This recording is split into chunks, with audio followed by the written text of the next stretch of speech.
Hello everyone, welcome to history MCQ series. आइए करते हैं कुछ हिस्ट्री के questions discuss.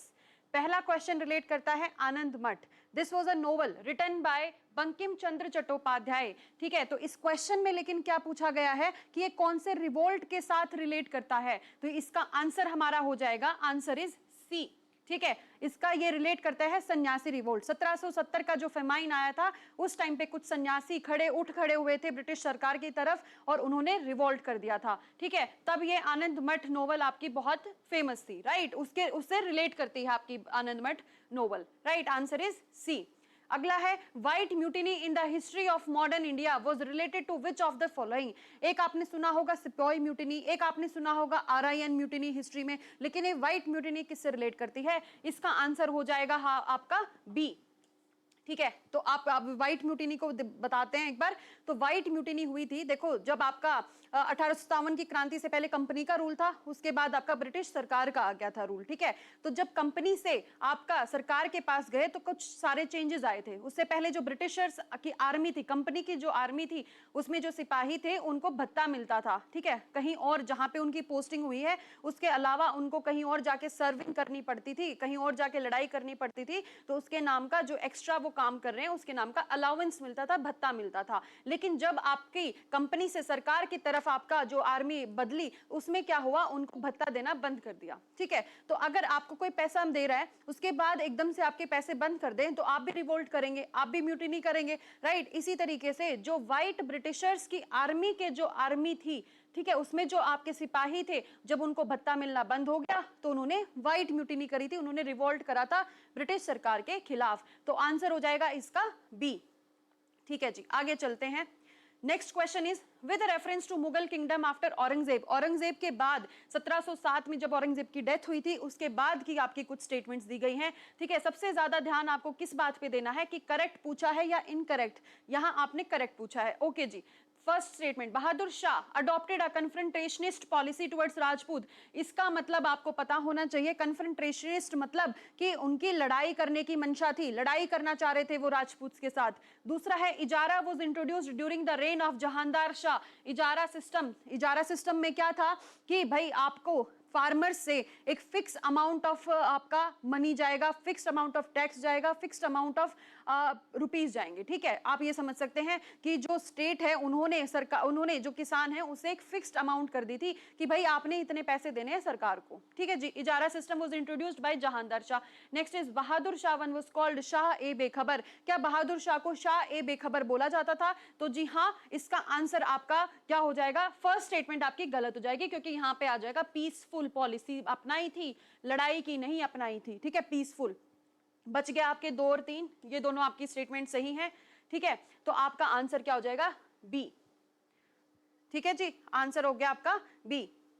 Next is question 4 with reference to battle of Buxar. Battle of Buxar, 2 battle बहुत ध्यान रखनी है, 1757 की प्लासी की और दूसरी है आपकी 1764 बक्सर की। तो उसके बारे में आपसे स्टेटमेंट पूछा गया है। उससे पहले हम क्या देख लेंगे, इनकरेक्ट पूछा गया है यहां पर। ठीक है, ये बहुत ध्यान से देखना है आपने।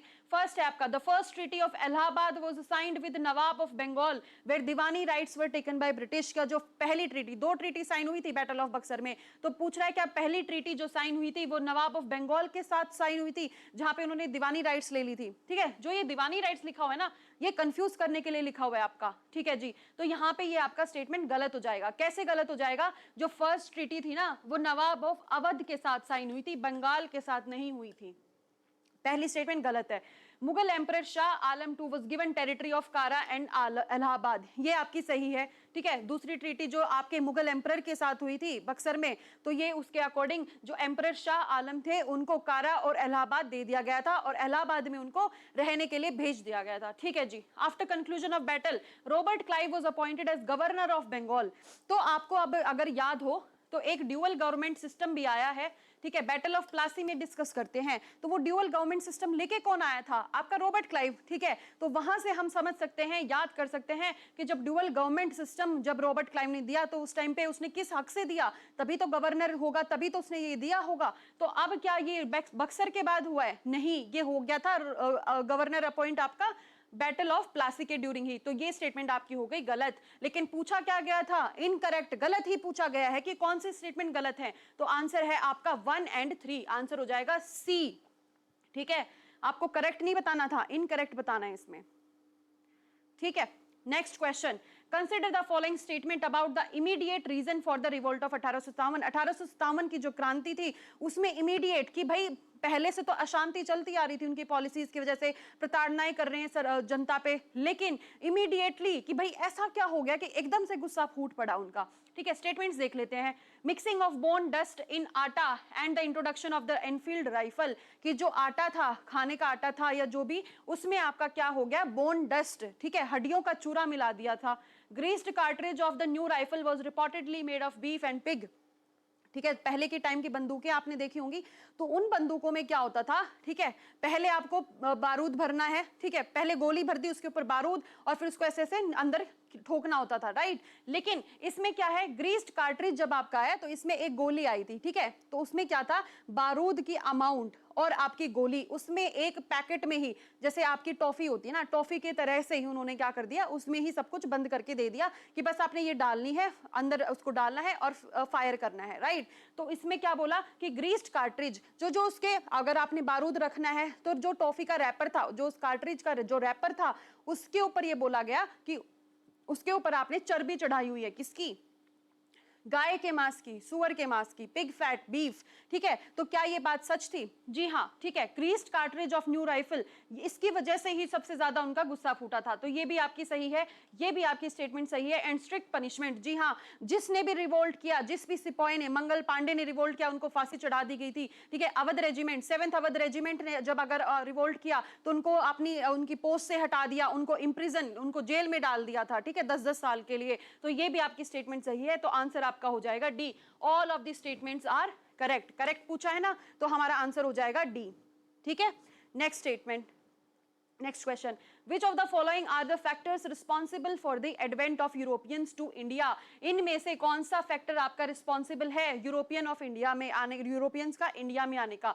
सबसे पहले देख लेते हैं ऑटोमन तुर्क्स। जो आपके ऑटोमन तुर्क्स हैं, ठीक है, तो वो वहां पे किन्होंने, जो ऑटोमन तुर्क्स ने कॉन्स्टेंटिनोपल, कहाँ, कौन सा देश होता था वो, इस्तांबुल, टर्की में, वहां पे रूल कर दिया था। वहां पे आने के बाद जो भी वहां पे मेडिटेरेनियन सी और आपका रेड सी, उस पे जो भी आपका दबदबा बना लिया था ऑटोमन एम्पायर ने। ठीक है, तो वहां पे क्या कर रहे थे, वो जो सी ट्रेड है वहां पे उन्होंने दबदबा बना लिया। तो जो पेपर, जो मसाले की जो आपकी ट्रेड होती थी, उसके ऊपर उन्होंने कब्जा कर लिया और वहां पे मिडिल मैन आ गए, उससे क्या हो गया, प्राइसेस इंक्रीज हो गए। ठीक है, तो ये भी आपका एक रीजन माना जाता है, राइट।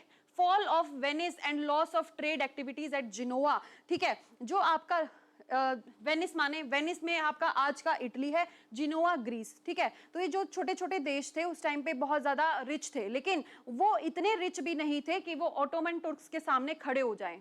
ठीक है, तो ये आपका क्या हो गया, सही। इन्होंने बोला आपका स्पेन और पोर्चुगल को कि देखो हमारे बस की तो बातें हैं नहीं, आप लोग खड़े हो जाओ, ठीक है, स्पेन और पोर्चुगल, और आप अलग से रास्ता ढूंढो और आप ट्रेड को आगे बढ़ाओ, हमारे पास अब इतनी ताकत नहीं बची है। तो ये इनका जो फॉल था नेशन का, ये भी एक रीजन बना था पोर्चुगल का, यूरोपियंस का इंडिया में आने का। Spread of Christianity, yes, Portugal जो मानते थे कि जहां पे क्रिश्चियंस नहीं है, जहां पे क्रिश्चियंस ने अपना, जहां पे क्रिश्चियनिटी को नहीं मानते हैं, वो सब गद्दार हैं, और क्रिश्चियनिटी को फैलाने के लिए भी उन्होंने ये किया था। Increase supply of meat in the European markets, meat की सप्लाई बढ़ने की वजह से क्या, अब मीट ऐसे कच्चा थोड़ा ना खा लेंगे, उसमें मसाले चाहिए। मसालों पे किसका दबदबा है, ऑटोमन तुर्क्स का। तो उन्होंने अपने मसाले ढूंढने के लिए, इंडिया के लिए एक नया सी ट्रेड उन्होंने ढूंढने के लिए क्या किया, सी रूट फाइंड किया। सी रूट फाइंड करके वो आए इंडिया में।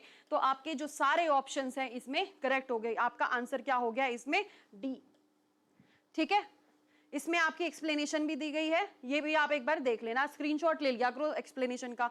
ठीक है, मैंने पहले तो आपको एक्सप्लेन कर ही दिया है। 7th क्वेश्चन देखते हैं, consider the following reform movements. धर्म सभा, धर्म सभा, ठीक है, ये माना जाता है कि आपका जो राजा राम मोहन रॉय का जो सभा था, ठीक है, उसके खिलाफ धर्म सभा खड़ी हो गई थी। ठीक है, orthodox sect which supported abolition of sati, क्या उन्होंने सती को खत्म करने में सपोर्ट किया है? तो ये जब आपके राजा राम मोहन रॉय के, ठीक है, सभा के खिलाफ ही खड़े हो गए हैं, तो ये आपका क्या हो जाएगा, गलत हो जाएगा, कि वो खिलाफ थे। वो कह रहे थे कि ब्रिटिशर्स का क्या हक बनता है हमारे हिंदू रिलीजन्स के तरफ ध्यान देने का, ठीक है, हम सपोर्ट करते हैं सती को, तो धर्म सभा ने सपोर्ट किया था सती को, अबोलिशन को नहीं, उसके चलते रहने को सपोर्ट किया था, ठीक है। Radha Swami movement advocated renunciation of worldly desires to attain spirituality. क्या राधा स्वामी मूवमेंट, जो कि किससे रिलेट करती है, तुलसी राम से, शिव दयाल साहिब से आपका रिलेट करती है राधा स्वामी मूवमेंट, क्या उन्होंने वर्ल्डली डिजायर्स को छोड़ देने को बोला था स्पिरिचुअलिटी अटेन करने के लिए? गलत स्टेटमेंट है, उन्होंने ऐसा कुछ नहीं बोला था, राइट। सनातन धर्म सभा मर्ज्ड इनटू भारत धर्म महामंडल, ये आपका सही हो गया, सनातन धर्म सभा बनी, मर्ज हुई थी इनमें, ठीक है, भारत धर्म महामंडल में। तो इसमें आपका क्या पूछा गया है, करेक्ट आंसर पूछा गया है, तो फर्स्ट और सेकंड आपका गलत हो गया, तो आंसर क्या हो जाएगा आपका बी, ठीक है जी, आंसर आपका बी। अब आपका ये देख लेते हैं, भारत धर्म महामंडल वाज फॉर्म्ड इन 1902, वाराणसी में बनाया गया था। कितने लोगों ने मिलके बनाया था? सनातन धर्म मिलके, धर्म महापरिषद, धर्मा महामंडल, ओके। और मदन मोहन मालवीय जो आपके सोशल रिफॉर्मर भी थे एक, तो वो भी इस मूवमेंट के साथ एसोसिएटेड थे। कौन सी मूवमेंट? भारत धर्म महामंडल। कब बनी थी? 1902 में। Okay ji, next question, consider the following events, ठीक है, ये इवेंट्स हैं, इनको आपने क्रोनोलॉजी पहले से आखिर तक में आपने अरेंज करके देना है। फर्स्ट ऑफ द 3 इंपीरियर दरबार, 3 दरबार हुए थे आपके, तो फर्स्ट जो दरबार हुआ था वो कब हुआ था? ठीक है जी, आपका ये हुआ था 1877 में शायद, है ना, 1777 में। Modification of the arms act, modification की बात हो रही है, आपकी आर्म्स एक्ट तो आई थी 1878 में, ठीक है, रिपन लेकिन 1878 में, ये आया था लिटन के टाइम पे आर्म्स एक्ट, लेकिन उन्होंने अमेंड कब करी थी? 1882 में, ठीक है। Formation of Madras native association, ये आपका हो गया था 1849 में, और जो आपके डेक्कन राइट्स थे वो आए थे आपके 1875 में, ठीक है। तो इसके अकॉर्डिंग हमारा आंसर क्या हो जाएगा? आंसर हो जाएगा सी, 3, 4, 1, 2। सबसे पहले एसोसिएशन बनी, फिर आपका डेक्कन राइट्स आया, फिर आपका पहला दरबार हुआ है, और फिर आपका आया है आर्म्स एक्ट में मॉडिफिकेशन, ठीक है। अगर यहाँ पे मॉडिफिकेशन ना करके सिर्फ आर्म्स एक्ट भी पूछा गया होता तब भी आपका आंसर यही होना था, क्योंकि आर्म्स एक्ट लिटन ने 1878 में दी थी, ठीक है। इसकी एक्सप्लेनेशन देख लो आप, ठीक है। 3 टाइम्स हुए थे आपके दरबार, इट वॉज हेल्ड 3 टाइम्स, 1877 में, फिर 1903 में, फिर 1911 में। जो पहला दरबार हुआ था वो लिटन ने किस लिए किया था? प्रोक्लेमेशन दरबार बोलते हैं पहले दरबार को, कि जो आपकी क्वीन विक्टोरिया है उनको एम्प्रेस ऑफ ब्रिटिश इंडिया साबित करने के लिए, ऐलान करने के लिए बुलाया था उन्होंने, ठीक है। और 1878 में आपका आर्म्स एक्ट आ गया था, ठीक है। Next is with reference to the inaugural session, inaugural session मतलब पहला जो आपका आईएनसी का पहला सेशन है, उससे रिलेटेड आपके क्वेश्चन पूछे गए हैं, और यहाँ पे क्या पूछा गया है? करेक्ट पूछा गया है, ठीक है। पढ़ते हैं क्वेश्चन को। The session was originally scheduled to take place in Calcutta, जी नहीं, यहाँ पे आएगा आपका पूना, पूना में होना था, लेकिन वहां पे कॉलेरा फैल गया था, हैजा फैल गया था, तो वहां पे इसलिए क्या हो गया था, वो शिफ्ट करके बॉम्बे कर दिया था। Womesh Chandra Banerjee presided over the session with 95 delegates, यहाँ पे ये गलत है, 72 आ जाएगा। Allan Octavian Hume, AO Hume है, ये वही है एओ ह्यूम, ठीक है, पूरा नाम दे दिया है बस यहाँ पे। Elected as the first general secretary of the INC, ठीक है, ये आपकी स्टेटमेंट सही हो गई है, ये गलत है और ये भी गलत है, तो आपका आंसर क्या हो जाएगा? सी, आंसर इज सी, ठीक है। ओके जी, नेक्स्ट क्वेश्चन देख लेते हैं। विद रेफरेंस टू स्वदेशी मूवमेंट, स्वदेशी मूवमेंट आपकी कब आई थी? जब आपका बंगाल स्प्लिट, ठीक है, बंगाल का विभाजन करने की जब ऐलान किया था सरकार ने, उसके बाद आपकी स्वदेशी मूवमेंट लॉन्च हुई थी। 1905 की बात चल रही है, 1905। तो क्या वहां पे ऑब्जर्वेशन ऑफ, सबसे पहले देख लेते हैं क्या पूछा गया। विच of the steps were formally undertaken by the extremist, extremist ने कौन कौन से आपके स्टेप्स इनमें से उठाए थे?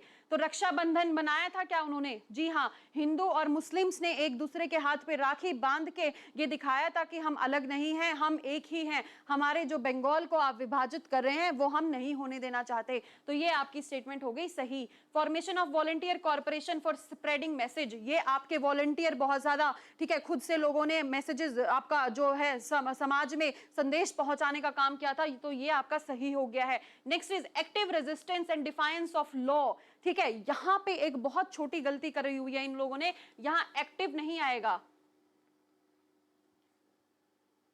यहां एक्टिव नहीं आएगा, यहां पे क्या आएगा आपका? पैसिव। एक मिनट, हाँ जी सॉरी, ठीक है, यहां पे आपका आएगा पैसिव, एक्टिव नहीं आएगा यहाँ पे, पैसिव आएगा, तो ये स्टेटमेंट होगी आपकी गलत। Boycott of government institution and domestic goods, क्या डोमेस्टिक गुड्स को आप कर सकते हैं स्वदेशी मूवमेंट में? स्वदेशी मूवमेंट में तो डोमेस्टिक गुड्स को हम बढ़ाएंगे ना, अपने देश के जो गुड्स हैं, अपने देश का सामान, अपने देश के कपड़ों को हम ऊपर लेके आएंगे, बाहर वाले ब्रिटिशर्स गुड्स को हम बॉयकॉट करेंगे ना, विदेशी जो सामान है उसको बॉयकॉट करेंगे, तो ये यहाँ की वजह से आपका गलत हो गया, ठीक है। तो इसकी वजह से आपका क्या हो गया आंसर, 1 और 2, ए हो गया आपका आंसर इसके अकॉर्डिंग, ठीक है। देख लेते हैं आंसर, हाँ जी ए आंसर आपका, राइट, ठीक है जी, ओके, थैंक यू। कल फिर मिलेंगे हम इसी टाइम पे, thank you and have a nice day.